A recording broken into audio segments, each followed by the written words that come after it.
ओम शांति। 21/5/24 की वाणी है। मीठे बच्चे, शिव बाबा वंडरफुल बाप, टीचर और सदगुरु है। उसे अपना कोई बाप नहीं। वह कभी किसी से कुछ सीखता नहीं। उन्हें गुरु की दरकार नहीं। ऐसा वंडर खाकर तुम्हें याद करना चाहिए। प्रश्न: याद में कौन सी नवीनता हो तो आत्मा सहज ही पावन बन सकती है? उत्तर: याद में जब बैठते हो तो बाप की करंट खींचते रहो। बाप तुम्हें देखे और तुम बाप को देखो। ऐसी याद ही आत्मा को पावन बना सकती है। यह बहुत सहज याद है, लेकिन बच्चे घड़ी घड़ी भूल जाते हैं कि हम आत्मा हैं, शरीर नहीं। देही अभिमानी बच्चे ही याद में ठहर सकते हैं। ओम शांति। मीठे मीठे बच्चों को यह तो निश्चय है कि यह हमारा बेहद का बाप है। उनका कोई बाप नहीं। दुनिया में ऐसा कोई मनुष्य नहीं होगा जिसका बाप न हो। एक एक बात बड़ी अच्छी समझने की है और फिर नॉलेज भी वह सुनाते हैं जो कब पढ़ते नहीं हैं। नहीं तो मनुष्य मात्र कुछ न कुछ पढ़ते जरूर है। श्री कृष्ण भी पढ़ा है। बाप कहते हैं, मैं क्या पढ़ूं? मैं तो पढ़ाने आया हूं। मैं पढ़ा हुआ नहीं हूं। मैंने कोई से शिक्षा नहीं ली है। कोई गुरु नहीं किया है। ड्रामा प्लान अनुसार बाप की जरूर ऊंचते ऊंच महिमा होगी। गाया भी जाता है, ऊंचे ते ऊंचा भगवान। उनसे ऊंचा फिर क्या होगा? न बाप, न टीचर, न गुरु। इस बेहद के बाप का न कोई बाप है, न टीचर है, न गुरु है। यह स्वयं ही बाप, टीचर, गुरु है। यह तो अच्छी तरह समझ सकते हो। ऐसा कोई भी व्यक्ति हो नहीं सकता। यही वंडर खाकर ऐसे बाप, टीचर, सदगुरु को याद करना चाहिए। मनुष्य कहते भी हैं, ओ गॉड फादर। वह नॉलेजफुल टीचर भी है, सुप्रीम गुरु भी है, एक ही है। ऐसा कोई दूसरा मनुष्य मात्र नहीं होगा। उनको पढ़ाना भी मनुष्य तन में है। पढ़ाने के लिए मुख तो जरूर चाहिए। यह भी बच्चों को घड़ी घड़ी स्मृति रहे तो भी बेड़ा पार हो जाए। बाप को याद करने से ही विकर्म विनाश होंगे। सुप्रीम टीचर समझने से सारा ज्ञान बुद्धि में आ जाएगा। वह सदगुरु भी है, हमको योग सिखला रहे हैं। एक के ही साथ योग लगाना है। सभी आत्माओं का एक ही फादर है। सब आत्माओं को कहते हैं, माँ में कम याद करो। आत्मा ही सब कुछ करती है। इस शरीर रूपी मोटर को चलाने वाली आत्मा है। उनको रथ कहो व कुछ भी कहो, मुख्य चलाने वाली आत्मा ही है। आत्मा का बाप एक ही है। मुख से कहते भी हो, हम सब भाई भाई हैं। एक बाप के बच्चे हम सब भाई भाई हैं। फिर जब बाप आते हैं प्रजापिता ब्रह्मा के तन में, तो भाई बहन होना पड़ता है। प्रजापिता ब्रह्मा मुख वंशावली, तो भाई बहन होंगे ना। भाई की बहन से कभी भी शादी नहीं होती है। तो यह सब प्रजापिता ब्रह्मा कुमार कुमारियां हो गए। तो भाई बहन समझने से जैसे बाप के लवली चिल्ड्रन ईश्वरी संप्रदाय हो गए। तुम कहेंगे, हम है डायरेक्ट ईश्वरी संप्रदाय। ईश्वर बाबा हमको सब कुछ सिखला रहे हैं। वह कोई से सीखा हुआ नहीं है। वह तो है ही सदैव संपूर्ण। उनकी कलाएं कभी कम नहीं होती और सबकी कलाएं कम होती है। हम तो शिव बाबा की बहुत महिमा करते हैं। शिव बाबा कहना बड़ा इजी है और बाप ही पतित पावन है। सिर्फ ईश्वर कहने से इतना जचता नहीं है। अभी तुम बच्चों को दिल में जचता है बाप कैसे आकर पतितों को पावन बनाते हैं। लौकिक पाप भी है, पारलौकिक पाप भी है। पारलौकिक पाप को सभी याद करते हैं, क्योंकि पतित है तब याद करते हैं। पावन बन गए फिर तो दरकार नहीं पतित पावन को बुलाने की। ड्रामा देखो कैसा है। पतित पावन बाप को याद करते हैं, चाहते हैं हम पावन दुनिया के मालिक बने। शास्त्रों में दिखाया है देवताओं और असुरों की लड़ाई लगी, परंतु ऐसा तो है नहीं। अभी तुम समझते हो हम न असुर हैं न देवता हैं। अभी हम हैं बीच के, सभी तुमको कूटते रहते हैं। यह खेल बड़ा मजे का है। नाटक में मजा ही देखने जाते हैं ना। वह सब है हद के ड्रामा। यह है बेहद का ड्रामा। इनको और कोई नहीं जानते। देवताएं तो जान भी नहीं सकते। अभी तुम कलयुग से निकल आए हो। जो खुद जानते हैं वह औरों को भी समझा सकते हैं। एक बार ड्रामा देखा तो फिर सारा ड्रामा बुद्धि में आ जाएगा।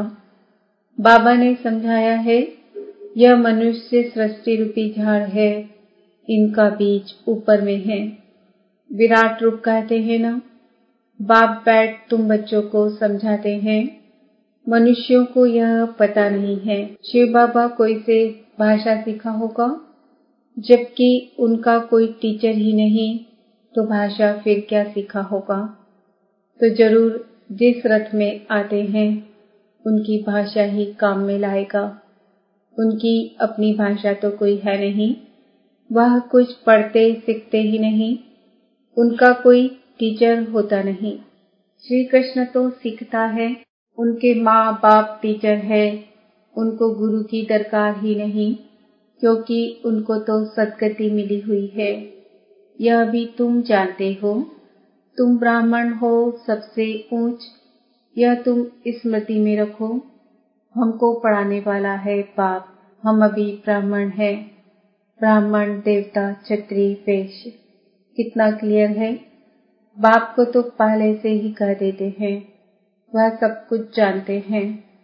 क्या जानते हैं यह किसको पता नहीं। वह नॉलेजफुल है।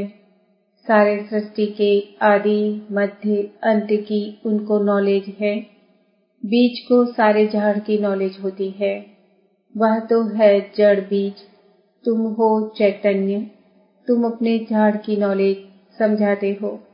बाप कहते हैं मैं इस वैरायटी मनुष्य सृष्टि का बीज हूँ। है तो सब मनुष्य, परंतु वैरायटी है। एक भी आत्मा के शरीर के फीचर्स दूसरे जैसे नहीं हो सकते। दो एक्टर्स एक जैसे नहीं हो सकते। यह है बेहद का ड्रामा। हम मनुष्यों को एक्टर्स नहीं कहते हैं, आत्मा को कहते हैं। वो लोग मनुष्यों को ही समझते हैं। तुम्हारी बुद्धि में है कि हम आत्माएं एक्टर्स हैं जो शरीर द्वारा डांस करते हैं, जैसे मनुष्य बंदर को डांस कराते हैं।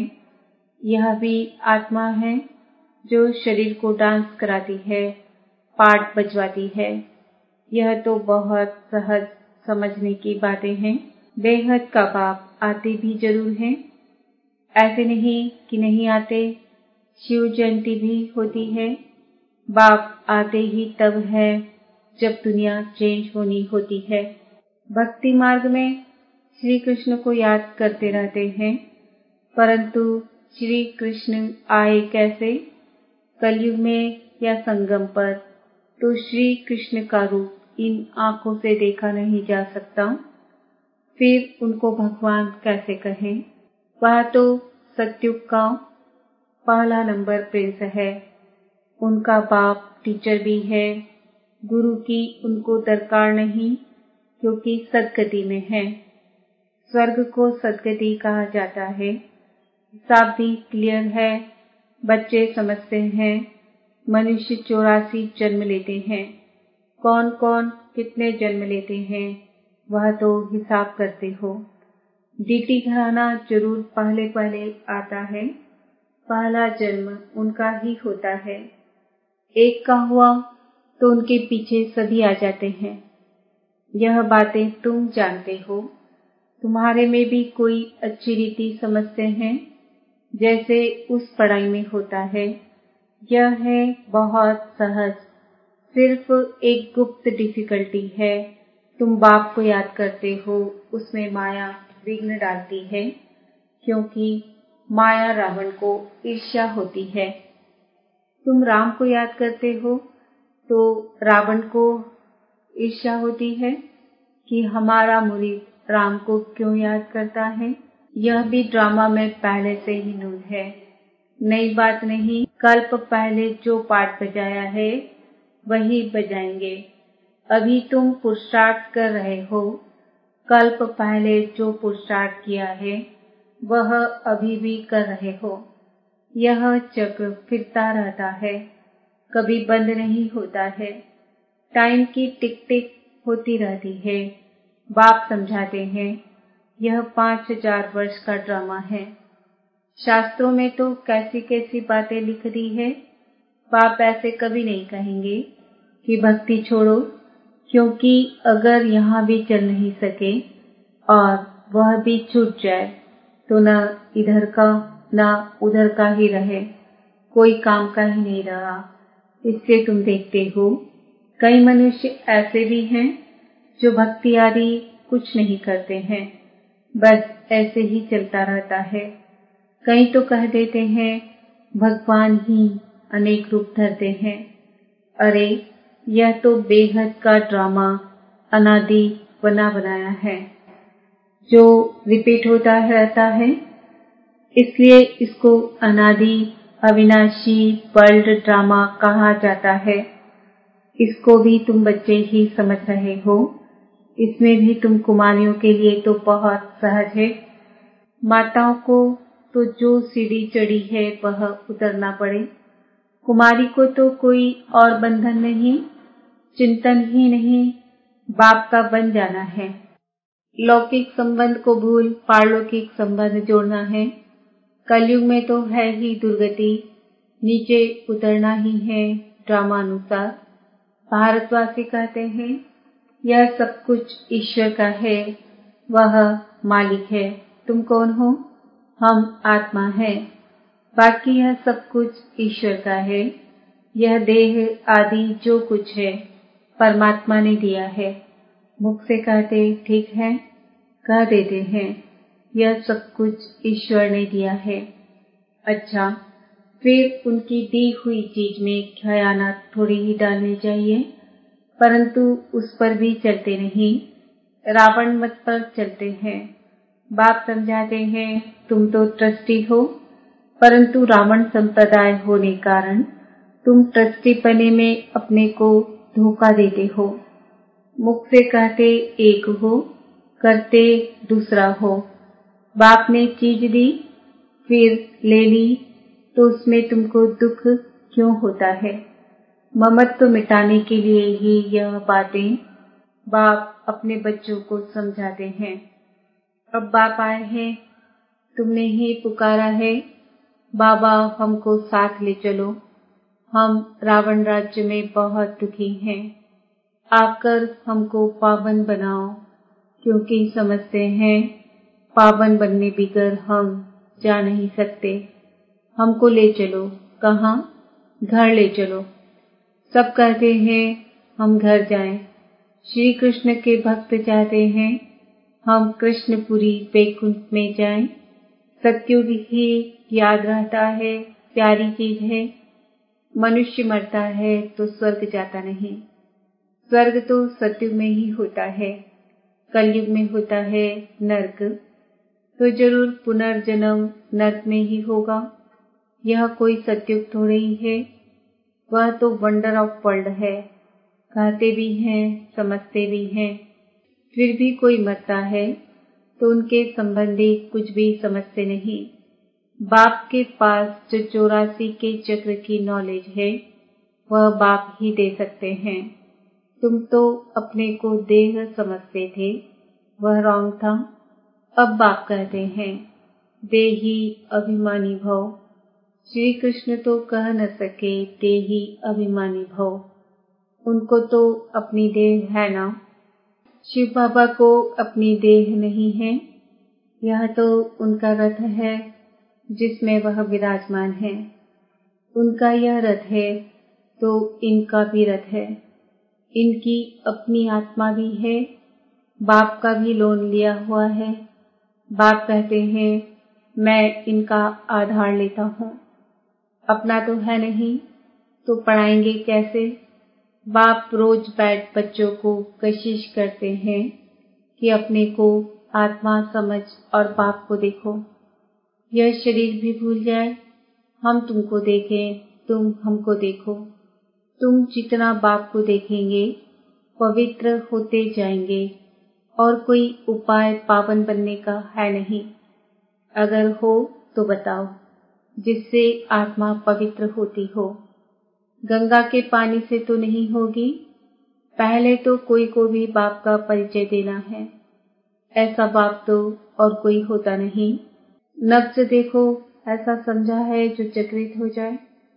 समझे बरोबर इनको परमात्मा कहा जाता है। अभी तुम बच्चों को बाप अपना परिचय दे रहे हैं, मैं कौन हूँ यह भी बच्चों को मालूम है। हिस्ट्री रिपीट होती है, जो स्कूल के होंगे वही आएंगे, बाकी तो सब अपने अपने धर्म में चले जाएंगे।